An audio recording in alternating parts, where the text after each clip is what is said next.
Hello students, तो standard 9 के science में हम लोग देखने वाले हैं equation of motion by graphical method. Okay, तो बहुत बार ये क्वेश्चन आता है एग्ज़ाम में। कोई भी एक इक्वेशन आप लोग को प्रूव करने का आता है। तो जब भी कोई ऑब्जेक्ट स्ट्रेट लाइन में मूव कर रहा है और वो भी यूनिफॉर्म एक्सेलरेशन से, then it is possible that it relate its velocity, acceleration during the motion, distance covered by it in a certain time interval by a set of equation which is known as the equation of motion। तो ये उसका definition हुआ यहाँ से लेकर यहाँ तक कि what is the set of equation, या तो उसको इक्वेशन ऑफ मोशन भी बोला जाता है। ये उसका डेफिनेशन हुआ। तो तीन इक्वेशन है, v is equal to u plus a t, s is equal to u t plus half a t square and 2as is equal to v square minus u square. तो ये जो तीनों equation है उसमें से जो first वाला है v is equal to u plus a t, वो वेलोसिटी टाइम रिलेशन का इक्वेशन है, एज वेल एज ये जो है वो पोजीशन टाइम का है। एंड ये इक्वेशन जो है यानी कि इक्वेशन नंबर 8.7 वो पोजीशन एंड वेलोसिटी इसका रिलेशनशिप दिखाता है।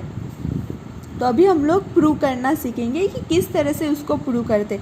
तीनों इक्वेशन अलग अलग जब पूछे जाए तो तीनों इक्वेशन के लिए ग्राफ कंपलसरी है एंड उसका 1 मार्क्स है। तो ये ग्राफ सबके लिए सेम ही है। तो हमें एक ऑब्जेक्ट कंसिडर करना है जिसका वेलोसिटी मतलब कि इनिशियल वेलोसिटी 0 नहीं है, इनिशियल वेलोसिटी कुछ वैल्यू तक रहेगा। एंड उसका जो मोशन है वो यूनिफॉर्मली एसिलेटेड है। उसका मतलब है उसका जो टाइम के साथ कंटिन्यूसली बढ़ रहा है। ओके, वेलोसिटी इंक्रीज हो रहा है, इसीलिए इसका जो टाइप है वो यूनिफॉर्म एसिलेटेड है। और हमने वेलोसिटी वर्सेस टाइम का ग्राफ ड्रॉ किया है। तो हमने जो ये हमारा जो स्ट्रेट लाइन है उसमें हमने एक पॉइंट पे ए यानी कि इनिशियल जब स्टार्ट किया तब ए एन, यहाँ पे बी। अभी आप लोग को इतना ही ध्यान में रखना है कि ए एन बी यहाँ से ये 2 पॉइंट कंसिडर किए हैं। ये है हमारा यहाँ से लेकर यहाँ तक, ये हमारा इनिशियल वेलोसिटी। फाइनल वेलोसिटी क्या रहेगा, तो जो फाइनल वेलोसिटी देखो ये यहाँ जा रहा है, फाइनल वेलोसिटी हम डॉटेड कर यहाँ पे ड्रॉ करेंगे लाइन और उसको नाम दे देंगे ई। तो ये ओ ई हमारा क्या हुआ फाइनल, क्योंकि ये पॉइंट कहाँ पे अटका है, यहाँ बी पे। तो हमारा फाइनल क्या हुआ यहाँ ये वी, और जिसको हमने कंसिडर किया है वी से।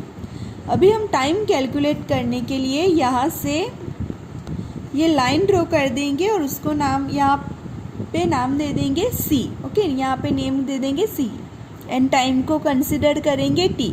अभी ये जो हमारा इनिशियल वेलोसिटी वाला पॉइंट है वो ये जो लाइन को मीट कर रहा है उसको नाम दे देंगे डी।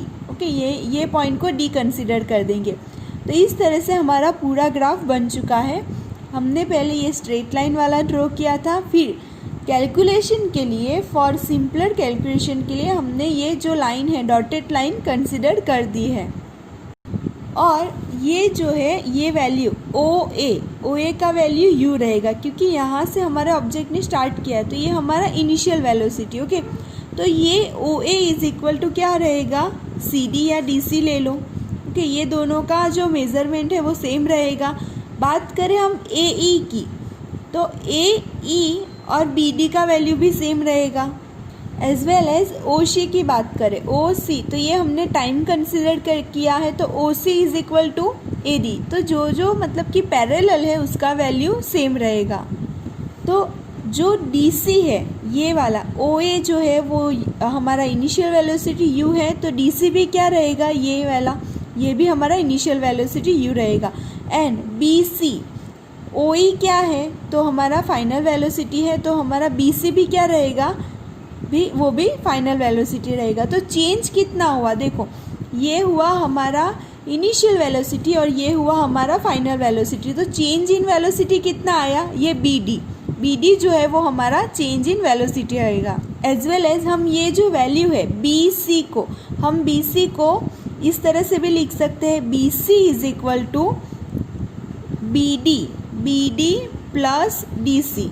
ओके, प्लस यानी ये 2 का प्लस करेंगे तो ये पूरा वैल्यू रहेगा बी सी का वैल्यू बी डी का, और जो डी सी है उसका प्लस करेंगे तो हमें टोटल वैल्यू क्या मिलेगा, बी सी का मिलेगा। तो ये इक्वेशन प्रूव करने का स्टार्ट हमें यहाँ से ही करना है, जो चेंज इन वेलोसिटी यानी कि B C is equal to B D plus D C. तो मैंने यहाँ पे लिख दिया है कि B C is equal to B D plus D C. अभी आप देखोगे तो जो डी सी का वैल्यू है वो किसके बराबर है, ओ ए के बराबर। तो मैंने यहाँ पे डी सी की जगह पे ओ ए लिख दिया है। ओके, अभी हम सबके अंदर जो वैल्यू है वो कंसिडर करेंगे कि किस तरह से वैल्यू रखना है। तो बी सी का वैल्यू, जो बी सी का वैल्यू है वो हमने कंसिडर किया है v यानी कि फाइनल वेलोसिटी। तो B C is equal to v. O A का वैल्यू देखते हैं तो O A is equal to initial velocity, it means u, initial को हम u से कंसिडर करते हैं। तो हमें दोनों का वैल्यू पता है, तो हम क्या करेंगे, ये दोनों का वैल्यू यही इक्वेशन के अंदर रख देंगे। तो B C is equal to v यानी कि फाइनल वेलोसिटी, बी डी को एज इट इज़ रहने देंगे। ओ ए का वैल्यू पता है तो u, तो हमने ये वैल्यू रख दिया है। अभी हम इस पे से बी डी का वैल्यू निकालेंगे। तो B D is equal to v, ये u को हम इस साइड ले जाएंगे, v माइनस यू। तो अभी हमें बी डी का वैल्यू पता चल गया है। अभी हम लोग एक्सीलरेशन का वैल्यू रखेंगे, जो फॉर्मूला है एक्सीलरेशन का। तो acceleration is equal to change in velocity upon time taken. तो चेंज इन वेलोसिटी मैंने पहले भी समझाया, चेंज इन वेलोसिटी मतलब बी डी, जो बी डी है तो हम यहाँ पे रख देंगे बी डी। टाइम कितना लगा है, तो टाइम जो है वो ए डी, इतना टाइम लगा है ऑब्जेक्ट को, तो टाइम ए डी है। हम ये जो ए डी है उसको ओ सी भी लिख सकेंगे, एज जैसे कि ये ए डी है तो ए डी को हम ओ सी भी लिख सकेंगे। तो B D upon A D is equal to B D upon O C. B D का वैल्यू हमने ऑलरेडी फाइंड आउट कर दिया है, v माइनस यू। तो हम ये फॉर्मूला में लिख देंगे v माइनस यू। ओ सी का वैल्यू पता है कि इट इज़ t। अभी हम लोग क्या करेंगे, ये t को ये साइड्स पे ले जाएंगे। तो a t is equal to v minus u. v का वैल्यू अगर फाइंड करना है तो v is equal to u plus a t. तो ये इक्वेशन हुआ हमारा वेलोसिटी टाइम रिलेशनशिप। देखो वेलोसिटी टाइम रिलेशनशिप क्यों बोला गया है, ये है हमारा फाइनल वेलोसिटी, ये है हमारा इनिशियल वेलोसिटी एंड ये है टाइम। तो अगर कोई वेलोसिटी टाइम रिलेशनशिप का कोई सम आया तो हमें ये जो फॉर्मूला है वो यूज़ करना है, v is equal to u plus a t. Next देखते हैं equation for position time relation. तो हमें यही ग्राफ का यूज़ करके करना है, लेकिन हमें एक ऑब्जेक्ट ऐसा कंसिडर करना है जिसने s डिस्टेंस ट्रैवल किया है, वो भी टाइम t में and under a uniform acceleration. तो अगर हमें ये डिस्टेंस कितना ट्रैवल किया है वो फाइंड आउट करना है। ओके, जैसे कि कोई एक ऑब्जेक्ट का कंसिडर किया जिसने s डिस्टेंस ट्रैवल किया है, तो उसने कितना डिस्टेंस ट्रैवल किया होगा। तो इसके लिए हमें क्या करना पड़ेगा, area enclose by the graph, ये हमें ढूंढना पड़ेगा कि जितना भी एरिया उसने ग्राफ ने जो एनक्लोज किया है वो एरिया अगर आप ढूंढ लोगे तो आप लोग को डिस्टेंस पता चल जाएगा। यहाँ पे आप लोग देखो, ये हमारा ग्राफ है, ग्राफ के अंडर में यहाँ इतने में जो भी हम एरिया ढूंढेंगे वो हमारा डिस्टेंस मतलब कि फाइंड आउट